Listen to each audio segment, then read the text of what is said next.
नमस्कार, हमारा नाम है समरीन और आपने देखना शुरू कर दिया है लाइव सिटीज। देखिए, शिक्षा विभाग के अपर मुख्य सचिव के पाठक की मुसीबतें बढ़ गई हैं। आपको मालूम है कि बीते दिन बड़ी खबर मुजफ्फरपुर से आती है। आपको ये भी पता है कि बिहार में इस वक्त भीषण गर्मी है और बड़ी खबर बीते दिन मुजफ्फरपुर से आई, जहां एक शिक्षक की लू लगने से मौत हो गई।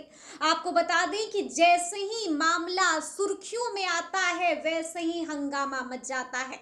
और अब बड़ी बात यह है, इस मामले में बड़ा अपडेट ये है कि मृतक के परिजनों ने के पाठक के खिलाफ कोर्ट में परिवाद दायर कर दिया है। तो इसको लेकर हमने भी सीधी बातचीत की है पटना हाई कोर्ट के जाने माने एडवोकेट देव प्रकाश जी से। क्या कुछ बताया है वकील साहब ने, सबसे पहले आप उन्हें सुनिए। नमस्कार देव प्रकाश जी, समरीन बात कर रहे हैं लाइव सिटीज से। नमस्कार।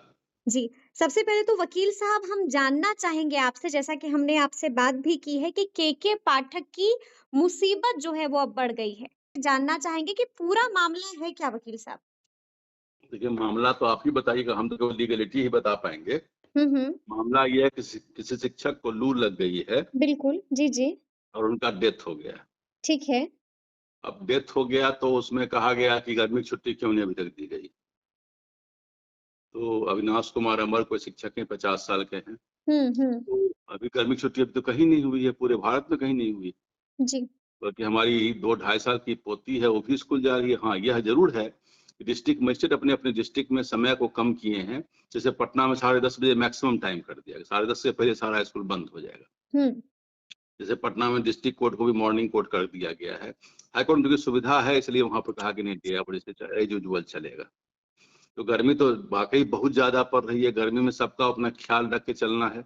और यह हुँ। बात भी हम कहना चाहेंगे जो लोग आइवरी टावर में बैठे हुए हैं, जिन लोगों को सारी सुविधा गाड़ी और सुविधा प्यून सब मिलता है, उनको समझ में नहीं आती कि जो लोग खड़े धूप नंगे पाँव खड़े हैं धूप में, उनकी क्या हालत होगी। स्पेशली महिलाएँ हैं, उनको खाना भी बनाना पड़ता है, दौड़ के आना भी पड़ता है। उन समस्याओं को थोड़ा समझ करके प्रशासक अगर यह नहीं समझते हैं, तो प्रशासक कहीं न कहीं अपनी ये कार्य क्षमता में या कहीं न कहीं कमी है। लेकिन यह कहना कि गर्मी की छुट्टी अभी तक क्यों नहीं होगी, मेरे समझ में बात नहीं आती। हुँ। लेकिन तो जैसा कि इसलिए अभी आपने ज़िक्र किया है, आपने बताया कि क्या कुछ हुआ है, मुज़फ़्फ़रपुर का मामला है, तो हम आपसे ये भी समझना चाहेंगे कि जो परिवाद दायर की गई है, वो कितने लोगों पर दायर की गई है वकील साहब? देखिए, सब परिवार तो केवल एक पॉलिटिकल न्यूज़ बनता है हुँ, हुँ। और ये एक अखबारों की खबर बनेगी, इसमें कोई तथ्य नहीं है। इसलिए कि वो जो पब्लिक सर्वेंट होते हैं, हुँ, हुँ। उनको सीआरपीसी के सेक्शन 197 में प्रोटेक्शन मिला हुआ रहता है। जी। उसमें दिया हुआ है पब्लिक सर्वेंट बहुत सारी एक्टिविटी ऐसा करते हैं, जैसे मान लीजिए किसी को उन्होंने दौड़ाया, हुँ, लाठीचार्ज हो रहा है, दौड़ाया, किसी को हार्ट अटैक हो जाएगा, तो दौड़ाना बंद कर दें इसका मतलब। हुँ। वो तो अपना काम करेंगे ही करेंगे। जी, जी। या कभी आप देखते हैं कि रेलगाड़ी की चेकिंग शुरू होती है, कुछ लोग कूद जाते हैं और रेलगाड़ी बगल से आती है, कट के मर जाते हैं। तो बहुत सारी बातें हैं जो उसमें डायरेक्ट वो इन्वॉल्व कहीं नहीं है, अपना कार्य तो करेंगे ना। हुँ। वो स्पष्ट दिया गया कि कोई भी जज या पब्लिक सर्वेंट जो भी हैं, जो सरकारी कार्य के करने के दौरान, जो अपनी ड्यूटी करते हैं, उस दौरान किसी के साथ कोई घटना घट जाए तो उसके लिए कोई व्यक्तिगत केस उनके ऊपर नहीं हो सकता है। इसलिए इस ढंग की बाद में कोई कोई कॉग्निजेंस होने व्यक्तिगत केस उनके ऊपर नहीं हो सकता नहीं है। हो सकता। हाँ, अगर उन्होंने किसी को एक तमाचा मार दिया, किसी को जी। गाली दे दिया, तब केस होगा। अच्छा। या किसी महिला को अभद्र भाषा बोल दी तब केस होगा। हुँ, हुँ। लेकिन इस ढंग की बातों पर मुझे नहीं समझता ये सब बचकानी बातें हैं। इस ढंग के केस लोग कर दें तब तो जितना भी रेलगाड़ी में एक्सीडेंट हो सब रेलवे चेयरमैन और रेल मंत्री पर 302 का मुकदमा कर दीजिए। हुँ। अभी आपके पटना में एक होटल में आग लगी, तो जी। शुरू में अखबार में आया कि 304 ए आईपीसी में उन पर सेक्शन में केस हुआ। समझ में ठीक था कि एक्सीडेंटल डेथ था। हुँ। बाद में मालूम हुआ कि नहीं उसको कन्वर्ट करके 304 कर दिया गया। 304 में तो आजीवन कारावास है। ब भले लापरवाही हो, कुछ भी हो, जो फायर सर्विसेज में जो उसमें दंड होगा वो मिले। हुँ, लेकिन हुँ। घटना तो रेलगाड़ी में आग लग जा रही है, वहाँ लोग मर जा रहे हैं। सरकारी बिल्डिंगों में आग लग रही है, वहाँ मर जा रहे हैं। कई सचिवालय में 3-3 4-4 बार आग लगा, फाइलें जल जा रही हैं, लोग हुँ। कूद रहे हैं, कई बार कोर्ट से लोग कूद जाते हैं। तो क्या उन पर कोई कानून लग जाएगा, उनका मर्डर केस लग जाएगा उनके ऊपर? जी। ये समझ में बात नहीं आती। घटनात्मक जो भी बातें होती हैं, उसमें किसी व्यक्ति पर केस कैसे होगा? और इस ढंग का केस अगर होने लगे तो हर आदमी मुजरिम है। अच्छा, इस ढंग का केस होने लगे तो हर आदमी मुजरिम है, लेकिन वकील साहब हम आपसे ये समझना चाहेंगे कि जी। इनका आरोप है कि केके पाठक की गलत नीति की वजह से उस शिक्षक की जान चली गई। तो आपको लगता देखिए है कि देखिए शिक्षक के मौत के पीछे ज़िम्मेदार हैं केके पाठक और ज़िम्मेदार है केके पाठक की गलत नीति? बिल्कुल नहीं, बिल्कुल अगर यह देखना भी था कि धूप बहुत कड़ी हो गई, स्कूल की टाइमिंग को चेंज करना है, जी, तो जी। ये मैंने पहले पिछले बार भी आपके जिस समय चंद्रशेखर साहब थे पटना डिस्ट्रिक्ट में, कुछ उसमें अनबन भी हुई थी। हुँ, हुँ। मैंने उस समय भी कहा था कि एक्सक्लूसिव पावर होता है डिस्ट्रिक्ट मजिस्ट्रेट का। जी। 144 में उनका काम है देखना कि धूप है, बारिश है, पानी है, ठंडा है, पहली गर्मी छुट्टी डिक्लेयर करना है। हुँ, ये हुँ। सब काम शिक्षा विभाग का नहीं है। जी। तो ये डिस्ट्रिक्ट मजिस्ट्रेट को देखना है। जान-माल की सुरक्षा के का दायित्व है उनके ऊपर है। हुँ, अगर हुँ। कोई बच्चा स्कूल जाए तो उन्होंने पटना में 10:30 किया गया होता, वो बंद भी करेंगे, हुँ। कम भी और भी कम करेंगे, क्योंकि पहले जान बचेगी तब ना कोई बच्चे पढ़ेंगे। बिल्कुल, एक तो बिल्कुल, ऐसे ही बिल्कुल। देखिए हम जब मॉर्निंग वॉक में सुबह में निकलते हैं, जी, जो जी। स्कूलों जब सरकारी स्कूलों की बात हम नहीं कर रहे हैं। जो निजी स्कूल के जो बसेज़ जाते हैं छोटे बच्चों को लेकर के, हुँ, अधिकतर गाड़ियाँ खुली हुई हैं, पीछे से कोई अगर ज़ोर से ब्रेक मार दिया जाए तो बच्चे निकल के बाहर फेंका जाए। हुँ। पता नहीं इस पर कोई क्यों नहीं देखा जा रहा है। कोई बच्चा फेंका गया, पीछे से गाड़ी आएगी, एक्सीडेंट हो जाएगी। हुँ, हुँ। एक्सीडेंट प्रोन तो लोग एवरीडे लोग काम कर रहा है। ये सब जी। चीज़ को देखना तो डिस्ट्रिक्ट मजिस्ट्रेट का काम है, ना कि शिक्षा विभाग के सीएस महोदय का काम है। हुँ। ये बिल्कुल ही गलत बात होगा। तो मतलब आपको नहीं लगता है कि इसके पीछे ज़िम्मेदार केके पाठक है? लेकिन नहीं, आपसे नहीं, ये नहीं। भी हम समझना चाहेंगे वकील हमारी साहब, जो कानूनी जानकारी है उसमें मैं उनको बेल आउट करता हूँ। आप उनको बेल आउट करते हैं, लेकिन हम आपसे हुँ। ये भी समझना चाहेंगे कि आपने देखा है ना कि उनके ऊपर कई धाराएँ भी लगाई गई हैं। तो सबसे पहले तो हम आपसे समझना चाहेंगे कि केके पाठक के खिलाफ कौन-कौन सी धाराएँ लगाई गई हैं और वो उन तो धाराओं का मतलब मर्डर क्या-क्या केस का सज़ा धारा होती है उन्होंने उन लगाया। धाराओं में? जी, जी, जी। जी। मर्डर केस का धारा उन्होंने लगाया जो मैंने पहले ही लाइन में कह दिया कि सेक्शन 197 सीआरपीसी में ये धारा में कॉग्निजेंस भी नहीं होगा उनके अगेंस्ट में ठीक और है। ये गलत है, ये सही चलने वाला धारा नहीं है।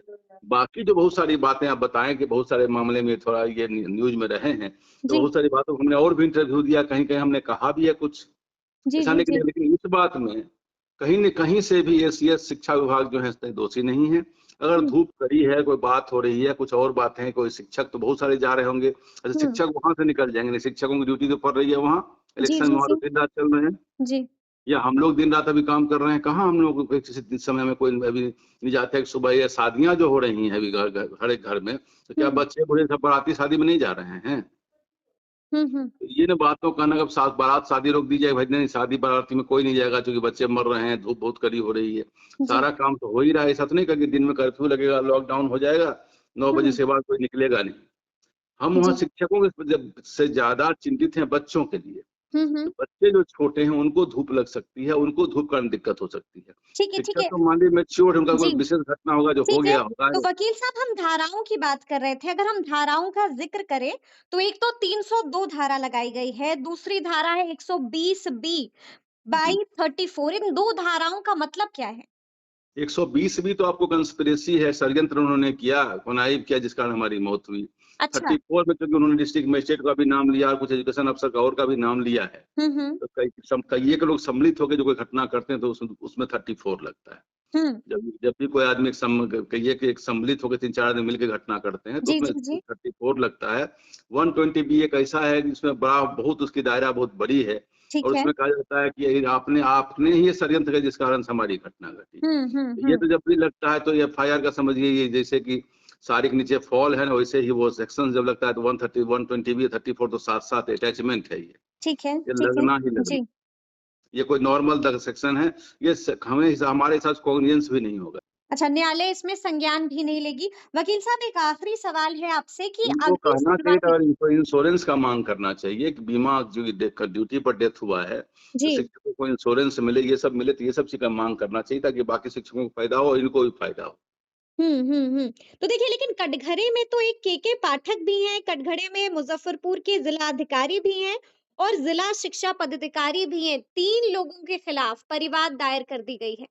नहीं, जो घटना की समाचार है उसमें कटघरे में कोई नहीं है, इसलिए कटघरे में भी एक 50 साल का व्यक्ति जी। तो लू से बचाने के बहुत सारे तरीके रोज़ अखबारों में निकल रहे हैं, पानी पी के निकलिए, हुँ, हुँ। छाता लेके निकलिए, छाया देख के निकलिए। तो कोई सुबह जो 9 बजे स्कूल जाएंगे तो उनको कौन हुँ, कहाँ से धूप लग जाएगी, तब तो सब काम ऑफिस ऑफिस बंद कर देना चाहिए। तो बिल्कुल, जी। कटघरे में इसमें कोई नहीं है। बस मैं एक बात बता रहा हूँ कि बच्चों के लिए डिस्ट्रिक्ट मजिस्ट्रेट को ध्यान रख करके समय को कम करना चाहिए। ये हुँ, डिस्ट्रिक्ट मजिस्ट्रेट का दायित्व है, न कि एसीएस महोदय का दायित्व है। ठीक है, ठीक है। तो क्या लगता है आगे इस मामले में क्या कुछ होगा? अगली सुनवाई 9 इस तारीख को है मामले में वकील कुछ साहब? नहीं होगा, कुछ नहीं होगा। शिक्षकों का या किसी का बच्चों का ध्यान रखा जाएगा। जो हुँ, डिस्ट्रिक्ट मजिस्ट्रेट अभी तक समय को ठीक से पुनर्निर्धारण नहीं किए हैं, वो करेंगे हुँ, और करना चाहिए उनको। और हुँ, धूप अगर बहुत कड़ी सीजन से बढ़ती गई, स्कूल बंद करना पड़ा तो बंद भी करना चाहिए। तो वो हुँ, ये राज्य सरकार डिसाइड करे और डिस्ट्रिक्ट मजिस्ट्रेट लोग डिसाइड करें। इसमें हुँ। लॉ का कोई मामला नहीं बनता है। अच्छा, लॉ का मामला नहीं बनता है, यानी कि आप केके पाठक को क्लीन चिट दे रहे हैं, बेल आउट कर रहे हैं। बिल्कुल, बिल्कुल, बिल्कुल। चलिए, चलिए, बहुत-बहुत शुक्रिया वकील साहब बातचीत के लिए। जी, धन्यवाद। धन्यवाद। तो सुना आपने क्या कुछ बता रहे हैं देव प्रकाश जी, बड़ी बात बता दी है और बता दिया है कि आखिर इस मामले में कौन-कौन सी धाराएं लगाई गई हैं और आगे इस मामले में क्या कुछ हो सकता है। तो ये पूरी बातचीत आपको कैसी लगी है, कमेंट करके हमें ज़रूर बताइएगा। तो ऐसे तमाम अपडेट्स के लिए ऐसे ही हमारे साथ बने रहिएगा और देखते रहिएगा लाइव सिटीज़। बहुत शुक्रिया।